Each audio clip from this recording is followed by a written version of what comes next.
귀한 분 모셨습니다. 연준 BOJ 우리 시장에 대해서 얘기해 주실 SK증권 지식서비스 부문장 최석원 부문장님 함께하겠습니다. 부문장님 안녕하십니까? 안녕하세요. 네. 네, 오랜만에 오셨습니다. 네. 말씀해 드린 것처럼 네, 연준 BOJ 우리 시장 뭐 어제 얘기할 게 BOJ, 많네요. 네. 뭐 BOJ도 굉장히 어제 너무 놀랬잖아요. 네, 그런 네. 얘기 같이 이렇게 섞어서 알겠습니다. 연결해서 좀 말씀해 주시죠. 네. 그러게요. 뭐 제가 2주 전에 나왔던 것 같은데 네. 2주 만에 그냥 여러 일이 또 있네요. 맞아요. 네, 맞습니다. 이 예. 연말에 이게 변곡점 근처여서 그렇다는 생각들도 많이 들기도 하고 네. 뭐큰 흐름이 한번 올해 파도가 쳤는데 네. 이제 그게 일정 부분은 좀 왜 이 바닷가에 가보면은 이렇게 확 밀려들었다가 조금은 또 갔다가 잠잠. 그런 일들이 반복되잖아요. 네. 그래서 이제 좀 연말에 되새겨서 생각을 해봐야 되겠다. 네. 그래서 연준, 뭐 BOJ 이런 얘기들을 조금 더 말씀을 드리려고 하는데 네. 일단 연준부터 보면 네. 네. 제가 이번 12월 달 그 연준 FOMC를 보면서 확실히 시장하고 연준에 있는 사람들의 생각은 좀 다른 것 같은데 네. 그게 왜 그럴까라는 생각들이 네. 좀 많이 들더라고요. 시장은 빈틈이 있으면은 연준이 이 한편으로는 이징을 할 거다. 네. 그러니까 완화적인 기조로 네. 갈 거다. 그리고 뭐 그것 때문에 이제 좀 위험 자산은 사도 된다. 이런 생각을 갖는 것 같고 또 심지어는 어떤 분은 막 화내시면서 그래야 된다 이렇게 얘기를 하시는 분도 계신데 이제 우리가 너무 이 증시에 있는 분들의 얘기를 많이 들어서 그런 것 같기도 해요, 사실은. 맞아요. 학계도 물론 뭐 그런 분들도 계시지만 약간 학계는 좀 반반 나뉘는 네, 것 같고 네. 그 연준 내부로 들어가 보면 연준은 이제 역사적으로 쭉 이제 뭐 처음 탄생부터 해서 역사에 대해서는 뭐 다 아시겠지만 어쨌든 중간 중간에 최종 대부자로서의 역할, 뭐 또 때로는 인플레이션 파이터로서의 역할 네. 이제 이런 것들을 쭉 경험해 오면서 네. 자기네가 몇 가지 기준들을 정해둔 네. 것 같아요. 그 중에서 이제 제가 예전에 흥미있게 읽었던 부분 중에 하나가 이게 폴 볼커가 네. 한 얘기고 네, 그게 예. 이제 책에 쓴 얘기인데 1983년도에 네. 한 연설에서 했다고 하더라고요. 네. 얘기인즉슨 뭐냐면 그 안정적인 물가라는 게 뭐냐, 합리적이고 안정적인 물가라는 게 뭐냐. 네. 그게 이제 어찌 보면은 그렇죠. 뭐라고 생각하는지를 우리가 알아야 되잖아요. 예, 예, 예. 거기서 이제 좀 흥미로운 얘기인데 네. 우리가 투자를 한다, 기업이 투자를 한다거나 사람들이 일상생활을 할 때 물가에 대한 전망을 네. 하지 않은 상태로 생활할 수 있는 물가 수준이 합리적이고 안정적인 물가 수준이라는 거예요. 물가가 그렇게 이슈가 되지 않고 그냥 자연스럽게 그렇죠. 살아가는. 그러면 네. 그 정도가 어느 정도일 거냐는 거예요. 네. 이제 잘 모르시겠죠. 예, 거기까지는 얘기 안 했습니까? 거기까지 얘기 안 했어요. 예. 인플레이션 수준을 예. 딱 찍어서 얘기한 건 아닌데 83년도에 그런 얘기를 한 건 이제 생각해 보시면 83년도라는 게 이미 그 물가가 한번 이 70년대 확 오르고 예. 81년, 82년 이래가지고 긴축했다, 약간 좀 완화했다가 또 엄청 긴축했다가 이러면서 물가를 좀 떨어뜨리기 시작한 시점인 거잖아요. 그래서 좀 안정되기 시작한 시점인데 그때도 여전히 그 사람들이 물가에 대해서 자꾸 이제 혼란스럽게 생각을 하니까 도대체 연준은 물가를 어떻게 생각하길래 이렇게까지 강력하게 하느냐. 그때 네. 뭐 트랙터 타고 와가지고 시위도 하고 그랬었잖아요. 네. 근데 그럴 때 했던 얘기가 그겁니다. 그리고 실제로 그게 이제 제 생각에는 숫자로 구현된 게 뭐냐면 한참 이후에요. 네. 예, 90년대 말 2000년대 들면서 전 세계적으로 인플레이션 타겟팅이라는 게 이제 유행하기 시작했죠. 네. 그 유럽부터 먼저 나와가지고 아, 그런가요? 예, 예. 막 유행하기 시작하는데 그때 당시에서 막 수기를 하다가 많은 국가들에서 잡은 물가 수준이라는 게 2%예요. 네. 지금 많이 물론 네. 여기서의 네. 2%라는 건 대체로 명확하게 얘기는 안 하는 국가들도 있지만 아주 명확하게 타겟팅을 해서 누구는 소비자 물가, 누구는 코인 예, 소비자 예. 물가, 누구는 PC 물가, 예, 예. 뭐 이렇게도 예, 예. 한단 말이죠. 근데 연준 입장에서 보면 어쨌든 코 인플레이션이 됐든 코 소비자 물가가 됐든 아니면 PC 물가가 됐든 이게 측정 방법이 좀 달라서 그런 네, 건데 네. 그런 것들에서 한 2% 정도는 돼야 사람들이 물가라는 게 뭐 이렇게 크게 신경 쓸 문제는 아니로구나 라는 생각을 하는 물가 수준이라는 거예요. 네. 근데 우리는 지금 어떻게 시장에서는 생각하냐면 지금 아직 내렸다고 해도 7%잖아요. 네. 내년에도 얼마냐면 내년도 전망치가 아마 연말에 한 3%대 네. 중반 정도쯤 예, 되는 것 예, 같아요. 예. 어떤 분들은 그거보다 더 된다고 그러고. 네. 네. 실제로 2%까지 가는 데는 저 뒤에 있을 거다라고 생각을 그렇죠. 예, 네. 하고 있는 게 일반적인 전망인데 벌써부터 이제 이제 끝났다 네. 이렇게 생각을 하는 거예요. 네. 그러니까 2%까지는 안 가더라도 근데 지금으로부터 2년 후에 대한 전망이라는 건 대단히 많은 불확실성이 거기 산재해 그럼요. 있거든요. 예, 예. 대단히 많은 불확실성 중에서 특히나 연준이 통제할 수 없는 부분도 있죠. 예를 들면 뭐 유가가 다시 오를 수도 있고 네. 내년 네. 초에 그 러시아가 다시 전쟁할지 네. 전쟁을 더 규모를 키울지 어떻게 알겠습니까? 네. 오늘도 보면은 젤렌스키가 가서 네. 얘기를 하면서 이제 뭐 무기 달라고 미국에서 무기 달라고 얘기하고 실제로 무기가 주고 많긴 했지만 그거에 네. 대해서 바로 러시아에서는 또 그거 재미없는 뭐라고. 일이야 이렇게 나오고 한단 말이죠. 그러면 러시아의 특성상 그리고 지금의 위상상 그 쉽게 포기할 수 있겠냐는 거예요. 저는 뭐 쉽지 않은 선택일 거라고 봅니다. 어쨌든 그런 일들도 남아있는 상황에서 게다가 가만 보고 있으니까 임금이 매월 오르는 게 이게 만만치 않은 속도로 본인들이 생각하는 안정적인 수준 이상으로 오르고 있다는 거고 그 얘기는 전적으로 인플레이션 익스펙테이션이 그만큼 올라가 있다는 얘기거든요. 네. 그러다 보니 당연히 강한 흐름을 가져갈 수밖에 없다. 특히나 시장이 제가 보기에는 오히려 그런 기대를 갖는 게 너무 불편한 것 같아요. 연준 입장으로는. 네. 그 자꾸 그럴 거야 하면서 다시 또 레버리지를 일으켜서 돈을 쓰고 또 증시를 끌어올리고 하는 이런 부분들이 자꾸 발생하는 게 굉장히 불편하다. 그래서 기대를 꺾어야 된다고 생각하는 거죠. 맞습니다. 네. 그래서 제가 보기에는 이게 뭐 많이 꺾였어요 기대가. 예. 꺾이지 않은 건 아니고 네. 충분히 많이 또 꺾인 부분도 있고 물론 아직 미국 주가가 이렇게 싸다 이렇게 볼 수는 없지만 어쨌든 그럼에도 불구하고 많이 꺾여 있다고는 생각을 하는데 이게 되살아나고 하는 데 대해서는 상당한 부담을 갖고 있는 것 같다. 그렇다면 우리가 어떻게 생각할 수 있겠느냐? 지금 이제 했던 얘기들이 쭉 연결이 된다는 거죠. 금리 수준, 그러니까 이 시장에서는 어떻게 생각하는 거냐면 경제 전망 요번에 낮췄잖아요. 네. 내년도 경제 전망을 1.2에서 0.5로 네. 낮췄거든요. 네. 그러면 이 시장은 어떻게 반응하냐면 성장률을 저렇게 전망을 떨어뜨렸는데 왜 긴축은 계속 한다고 네. 난리야. 네. 이렇게 생각을 네. 하는데 연준의 입장은 뭐냐면 물가는 요번에 또 올렸어요. 물가 전망치를 네. 내년도에 대해서. 네. 연준 입장에서는 이 물가가 잡힐 때까지 내가 금리를 조금 더 강하게 또는 긴축 기조를 강하게 유지해서 감당하게 되는 전망, 그러니까 성장률 전망의 수준이 그 정도야. 이렇게 얘기를 해준 거란 말이에요. 그런 거죠. 예. 네. 예. 그러니까 이 아주 생각이 대단한 차이다. 네. 그래서 이 부분은 네. 결국은 제가 보기엔 뭐 연준에 대한 신뢰 이런 얘기 많이 하지만 신뢰를 하고 안 하고가 연준의 실수도 있겠지만 제가 보기엔 연준은 굉장히 일관된 메시지를 적어도 작년 말에 이제 약간 이상한 얘기 한 이후에는 올해 들어서는 굉장히 올해는 정신 좀 차렸다. 꾸준하게 해줬는데 오히려 시장이 과거 한 20여 년간에 걸친 그 연준의 행태를 보면서 원래 니네 한 20년간 이래왔잖아 이런 생각을 반복적으로 네, 하는 네. 이런 상황으로 봅니다. 그래서 아마 이 기대를 꺾는 이런 행동들은 한 내년도 중반까지는 이어지지 않을까. 그래서 네. 금리도 한 5% 초반까지는 본인의 의도대로 올리지 않을까 이렇게 생각합니다. 그렇군요. 네.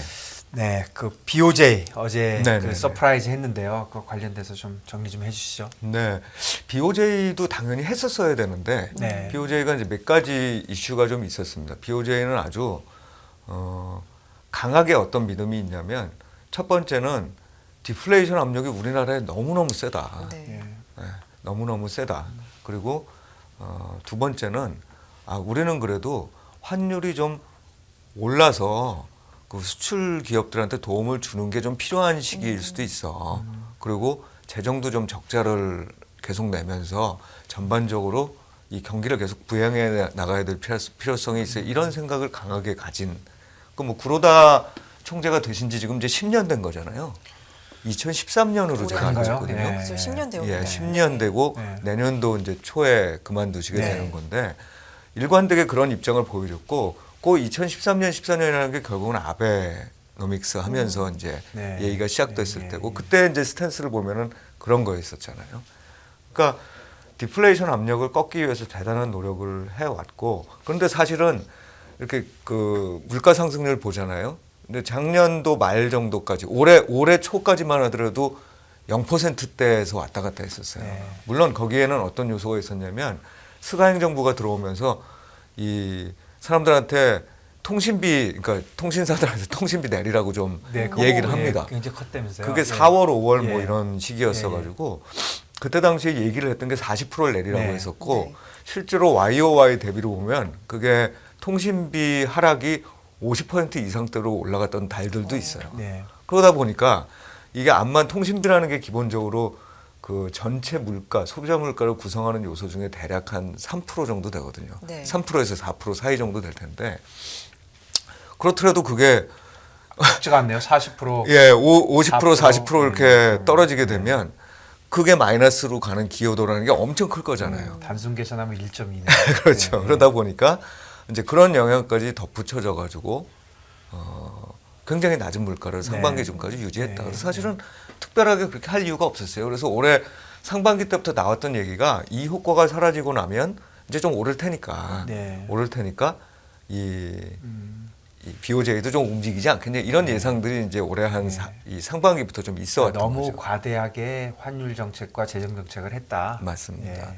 근데 이제 그 이후에 실제로 그 효과들이 좀 떨어지면서 한 네. 5월 달, 6월 달 되면서부터는 2%대로 이제 소비자 물가들이 올라오기 시작해요. 그리고 그 지금은 이제 3.6%뭐 이렇게까지 올라가는 거고 11월 전망도 3.7이잖아요. 네. 근데 여기에서 이제 중요한 게 그 정도 수준의 물가 상승에 대해서 얼마만큼 긴축할 거냐의 문제잖아요. 그러면 그렇죠. 예. 과연 제로금리 정책을 포기할 거냐. 네. 지금 이제 마이너스 금리니까 그거를 뭐 제로로 만드는 것까지는 네. 그렇다 네. 치더라도 그리고 일본의 국채 금리를 예를 들면 지금 뭐 이쪽을 하기 어려우니까 YCC를 통해 가지고 이쪽을 한 걸로 이제 네. 보여지는데 이거를 어디까지 올릴 수 있을까라고 네. 생각해 보면 저는 그 본인들이 판단하고 있는 그 강력한 디플레이션 압력 하에서 네. 제가 보기엔 이 연속적이고 강력한 긴축이라는 건 없다. 네. 예, 그래서 처음에 사람들이 항상 처음에 반응을 많이 하게 되죠. 그러다 보니까 어제도 이제 보면은 그 발표가 딱 나오고 난 다음에 엄청나게들 네. 불안해하는 거죠. 네. 뭐 대표적인 불안이라는 게 엔캐리 트레이딩의 환율이겠죠. 네. 아무도 규모는 모르는데 예, 사이즈가 너무 클 거라고 예상을 하고 있는 거죠. 말도 못 하는 거죠. 너무 왜냐하면 큰, 예. 그 일본의 그 해외 자산이 그 10조 달러라고 그러거든요. 예, 예, 예. 10조 달러라고 하면 어쨌든 엔캐리 트레이딩이라는 건 둘째 치고라도 본인들 국민들이 나가가지고서 밖에다가 사둔 게 엄청나다는 얘기잖아요. 네. 그 사실은. 사람들이 외환을 해칠 가능성은 거의 없죠. 그렇죠. 부채는 한 6조 네. 달러 정도 되는 네. 것 같고, 그러니까 엄청난 해외 순자산이 네. 있는 거예요. 예, 그런 상태 지금 있으니까 이게 상당한 규모일 거고, 네. 그러니까 돌아올 거고, 네. 그러니까 세상에 한번 뒤집힐 수도 있다 이런 네. 얘기인데, 제가 보기에 현재 그 일본의 경제 상황을 보면 그렇지 않다. 그렇지 네. 않다. 뭐 물가가 좀 오르고는 있습니다. 실제로 제 아들이 지금 일본에서 공부를 하고 있어서 네. 그 알고 있는데 진짜 체감하시겠습니다. 실제로 네. 물가를 좀 어쨌든 좀 통제하기 위해서 이 통신비를 내린 거기도 하지만 사실은 전기료 같은 것들은 많이 올렸더라고요 이미. 네. 예, 올렸어요. 근데 반면에 이제 사실 이 얘기는 일본 얘기는 아니지만 우리나라는 저는 오히려 내년에 전기료 가스를 인상해야 되잖아요. 예, 어느 나라든지 사실은 통제하는 물가들이 있거든요. 예, 많이 해야 될 것 같아요. 필수적인 예. 것들. 그리고 네. 우리나라가 일본보다 조금 더 안 좋은 부분이 있어요. 일본이 네. 상대적으로 조금 이거는 뭐 약간 배 아픈 부분이기도 한데 수입의 전체 GDP 대비 비중이라는 게 한 12, 3%뿐이 안 돼요. 일본이요. 우리나라가 34%, 35% 이렇습니다.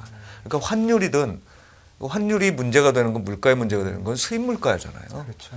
그러니까 환율이든 뭐 원자재 가격의 상승이든 이게 다 이제 수입을 통해서 오는 구조는 같은데 네. 수입이 국내 물가에 미치는 영향도가 훨씬 작다. 그보다 작다. 네, 그래서 네. 제가 보기에는 우리나라도 지금 그 와중에도 한편으로 굉장히 관리 물가인 측면이 이제 이만큼 작동하고 있죠. 있는 예. 상황인 네. 거고 일본도 뭐 비슷한 여력이 있다고 보면은 제가 보기엔 아마 4%대 이 후반, 초반 뭐 어찌 보면은 4%를 못 넘을 수도 있고요. 네. 그렇게 해서 물가 상승률이 좀 완화될 수 있을 가능성이 있다라고 생각을 합니다. 그래서 지금 생각하고 있는 그 시장의 그 우려나 이런 부분들은 너무 좀 과다하다. 그렇게 생각을 하고 있어요. 뭐 일단 금리는 어제 발표난 이후에 어제 0.25에서 이제 0.5까지 10년짜리 금리 늘려준 다음에 시장은 바로 0.4 정도 됐는데 오늘 보니까 0.48까지 올랐네요. 그냥 상단까지 네네. 그냥 네. 바로 네. 바로 가기는 갔네요. 좀 네. 과하다고 말씀해 주셨는데 사실 그런 부분도 있었던 것 같아요. 실제적인 것보다도 이제 상징적으로 네. 일본마저도 이제 긴축 계열의 뭐 그거는 이런 이제 것들? 그 네. 보는 시각에 따라 다른 것 같아요. 네. 저는 이제 어떤 쪽이냐면 오히려 일본이 해준 게 굉장히 장기적으로 볼 때는 네. 이거 도움이 된다. 사실은 전 세계의 통화 당국들이 돈을 푸는 데 있어서 일본의 중앙은행이 푸는 돈도 만만치가 않거든요. 그럼요. 네. 그러니까 미국도 그렇고 뭐 유럽도 그렇지만 일본도 굉장히 만만치 않은 규모이기 때문에 제가 보기에는 오히려 이런 선택들이 전체적으로 공조를 갈 수 있는 상황으로 지금 가고 있다. 그래서 네. 항상 지금 걱정하는 게 그런 거잖아요. 한쪽에서는 인플레이션 잡겠다고 막 난리인데 한쪽 편에서 계속 이렇게 구멍이 뚫려서 새고 있는 파이프가 네, 예, 있는 게 어찌 보면 이제 영국의 사례 같은 거죠. 그렇죠. 그러니까 금리는 올리는데 재정 정책은 이만큼 하겠다고 나서니까 이제 그쪽으로 구멍이 새면은 그게 무슨 소용이 있어? 인플레이션 막겠다는 게 이런 것과 비슷한 시각으로 오히려 이어지지 않게 하는. 그래서 IMF도 바로 발표를 했는데 굉장히 환영을 했어요. 네. 예, 일본의 결정에 대해서. 아 어제 결정이 돼서. 네, 굉장히 환영을 했고, 니네 한 김에 그 정책 금리도 좀 올리는 게 어떻겠니? 이렇게도 얘기를 했습니다. 오히려 네, 그러니까 사실은 그 많은 나라들이 지금 사실 공조로 해서 글로벌 인플레이션 압력을 좀 이렇게 죽여줘야 되는 필요가 있는 거잖아요. 근데 이제 그런 데에서 오히려 힘을 실어줄 수 있다는 점에 대해서는 좋게 생각하고. 맞아요. 어제 BOJ 그거 나온 다음에 보통 네. 이제 뭐 각 나라의 중앙 정부나 뭐 중앙은행이 하면 다 욕하잖아요. 뭐 네. 아무리 잘해도 뭐 욕부터 하는 건데 어제 BOJ 나오니까 첫 번째 일성이 다 스마트한 네, 네. 움직임이다. 네, 네. 맞는 방향이고 또 적절한 시기에 네. 아주 적절하게 했다. 이렇게 아주 뭐 거의 뭐 찬사가 나올 정도로 네. 지금 하고 있는데 상반기 때 그 물가 상승률이 뭐 0.6% 소비자 물가 상승 네. 기준으로 2%를 안 넘, 2% 바로 넘은 게만 네. 5, 6월 달 정도쯤 5월 달인가 이렇게 되는데 그건 뭐 그 상태에서 뭔가 긴축적인 액션을 한다는 건 예. 사실 안 맞기도 하죠, 네, 사실. 예. 예, 그러니까 이제 그런 측면에서 문제가 충분히 문제가 될 수 있었던 걸 오히려 적절한 시점에 잘 막은 거 아닌가라고 생각이 듭니다. 사실 돌이켜 보면 그 BOJ가 그 미국 금리 막 0%에서 막 올릴 때 우린 그런 거 안 해. 네네. 뭐 YCC 하고 우린 뭐 외환 올라가도 버틸 거야. 그럴 때 다 욕했는데 결국 요번에 BOJ에 대한 시장의 신뢰가 네. 확 올라갔다. 이렇게 봐야 되겠네요. 네. 그리고 사실은 이제 그건 전체적인 경제 구조인 것 같아요. 저는 우리나라의 이런 역동적인 걸 더 좋아하는데 네. 일본 같은 경우 보면은 그 시총 상위 한 20대 종목 이렇게 딱 보고 있으면 똑같죠. 그러니까 옛날하고 지금하고 비슷하기도 한데다가 딱 우리가 전형적으로 생각하는 자동차, 전자, 토요다가 1등인가요? 예, 네. 토요다가 예, 1등이죠. 토요타. 자동차, 전자, 금융, 그 다음에 뭐 이 대규모 제약사도 네. 있고 통신사들도 안 빠지고 있고 뭐 이런 식으로 굉장히 어찌 보면은 이 뭐라 그럴까 역동성은 없어 보이나 네. 이렇게 볼 수 있어요. 그 일본의 22의 시총이 네. 22가 어떤 기업인지 제가 잘 네, 기억이 안 네, 납니다만 네. 22의 시가총액이 우리나라 3등하고 비슷하잖아요. 그렇겠죠. 네. 그러니까 굉장히 그러니까 대신에 삼성전자는 토요타에 비해서 거의 한 배 반 이상의 매출을 올리는 시가총액도 매출은 비슷한데 네. 시가총액이 한 배 반 네. 정도 되죠. 네. 그러니까 우리는 이렇게 되고 이렇게 되고 거기 가운데 예, 딱. 거기 이렇게 쫙 비슷비슷한 데들이 쫙 이렇게 몰려 있는 그런 뭔가 구조라고 좀 더 볼 수 있습니다. 튼튼하다고 그런 볼 수도 안정성이 네, 안정성. 그 BOJ의 결정에도 반영이 네. 되고 있는 거 아닌가 생각이 드는 거죠. 그리고 그 저는 항상 궁금하게 생각하는 게 네. 예전에는 항상 예니 안전자산이다 네네. 그런 얘기를 많이 했는데 요즘 그 얘기는 쏙 들어갔어요. 예니 안전자산은 아직은 안전자산인 것 같긴 해요. 예, 그런데 예, 이제 그 예전에도 N의 변동성이라는 게 뭐 그렇게 이 작지는 않았는데 지난 한 20년간 보면은 굉장히 이렇게 좀 좁아져 있어서 네, 그런 예. 것 같은데 안전자산이냐 아니냐를 평가하는 기준이라는 건 네. 제가 보기에 적어도 달러 기축 통화인 환경 하에서는 네. 그러니까 단순히 경제적인 것뿐만 아니라 군사적 또는 그 이외의 것들로서도 미국과 얼마나 동맹 관계가 철저하게 네. 맺어져 있느냐의 예, 문제인 것 같아요. 예, 그렇군요. 그리고 당연히 경제 규모도 있어야 될 예, 거고요. 예. 이제 그런 측면에서 보면 미국 입장에서도 굉장히 도움이 되는 우군이기 때문에 네. 뭐 시장이 어떻게 평가하게 되든 제가 보기에 이 최종 대부자로서의 역할을 네. 연준까지 이어서 할 수 있는 자산으로서의 개념은 아직 작동하고 있는 게 아닌가 싶습니다. 그렇군요. 네. 저기 부장님 지금 이제 금년 마지막 나오셨으니까 네네. 우리 연말 연초 증시에 대해서도 한번 한 말씀 해주시죠. 예, 정말 뭐 늘 증시는 모르는 건데 특히 단기 전망 더 어려운 것 같아요. 네. 예, 장기적으로는 이런 사건들이 누적되면 결국 어디가 있을 거다 이런 네, 얘기인데 예. 단기적으로는 변동성을 줄 만한 상황이 너무 많고 심리적 변화도 많잖아요. 네, 그런데 네. 분명한 거는 지금의 심리를 지배하고 있는 건 오를 때는 충분히 많이 떨어졌으니까 이제 좀 살만해라는 거 하나가 유일한 것 같아요. 네. 그런데 그 밖에 나머지 부분들은 다 나빠요? 그럴 때마다 이 정도 오른 다음에는 이게 더 오를 수 있을까라는 고민을 하게 만드는 그런 요인들이란 말이죠. 네. 그래서 산타랠리라는 게 보통은 이제 뭐 크리스마스 주간해 가지고 한 네. 전후로 1, 2주 네. 정도잖아요. 네, 예. 그때 뭐 주가가 좀 오를 수도 있겠으나 네.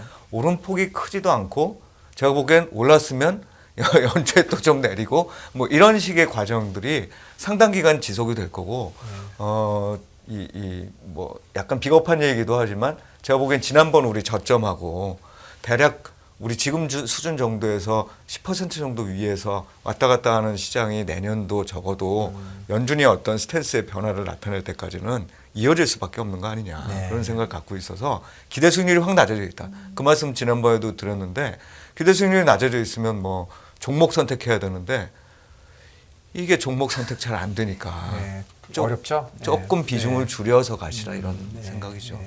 네. 지금 말씀하신 건 뭐 미국 시장뿐만 아니라 우리 시장도 다 통틀어 맞습니다. 말씀하신 건가요? 예. 근데 단지 이제 이 단기 트레이딩 하시는 부분들은 이런 것들은 다 이제 고민하시면서 네. 하셔야 될 거예요. 예를 들면 일본에서 이런 변화가 생기면 아주 단기적인 자금 흐름이 생길 때 뭐 예를 들면 이 한국 일본의 이 페어 트레이딩 이런 것들이 이제 뒤집힐 때 뭐 또는 해지가 뒤집힐 때 네. 이런 것들이 이제 투자 기회가 될 수도 네. 있는데 네. 일반 개인 투자자들한테는 그런 거를 보고서 하시라고 권하지 않습니다. 네. 네. 네. 저희가 파악하기가 어렵죠. 네, 맞습니다. 내년에 경기 침체 얘기가 워낙 많이 나오니까 뭐 경기 전체적으로는 상저하고다 이런 전망도 많이 나오는데 증시가 꼭 그렇게 따라가는 건 아니니까 그런 네. 부분은 짧게 또 어떻게 보시는지도 궁금합니다. 경기는 네. 이 말씀도 이제 제가 반복적으로 많이 드리는 말씀인데 내년도 경기는 침체로 갈 건지 아닌지는 모르겠고 침체라는 정의도 저는 참 애매하다고 봐요. 네. 예, 이게 뭐 마이너스로 가야 침체인 거냐 아니면 내가 가야 될 성장률이 이 이상으로 뭐 이하로 얼마만큼 가야 침체냐 이거 다 그냥 서로 개념은 다른데 서로 같은 단어를 놓고 사용하다 보니까 혼란이 그렇죠. 생기는 게 예. 지금 현재는 어떠냐? 지금 침체 아니에요. 네. 예, 지금 침체 아닙니다. 왜냐하면 각국 성장률들이 다 플러스고 네. 제가 보기에는 잠재 성장률 이상으로 나오는 국가도 많은데 이게 무슨 침체예요? 국내도요. 예. 네. 그런데 내년도로 가면 다들 전망이 어떻게 되냐면 그 잠재 성장률 이하로 다 떨어질 거다라고 전망하고 네, 있어요. 예. 그래서 둘 중에 하나겠죠. 침체로 가거나 둔화되거나 그 둘 네. 중에 하나라고 생각을 네. 하고 침체에 대해서 지금 막 아주 엄청나게 걱정하는 건 아니에요. 그러니까 예를 들면 뭐 마이너스 성장률이 지속되는 이런 침체를 아주 걱정하는 건 아닌데 제가 보기에는 그런 걱정을 좀 완화해도 될 만한 시점이 되면 좀 반등하겠지만 그럼에도 불구하고 우리는 지금 한동안의 기간을 경기 둔화 과정을 겪어 나가야 돼요. 네. 그건 지금이 침체가 아니기 때문이기도 해요. 그렇네요. 네. 역시 경기 침체가 내년에도 짓누를 것이다. 그런 말씀이십니다. SK증권의 최석원 부문장님과 함께했어요. 부문장님 고맙습니다. 감사합니다. 네, 고맙습니다. 네.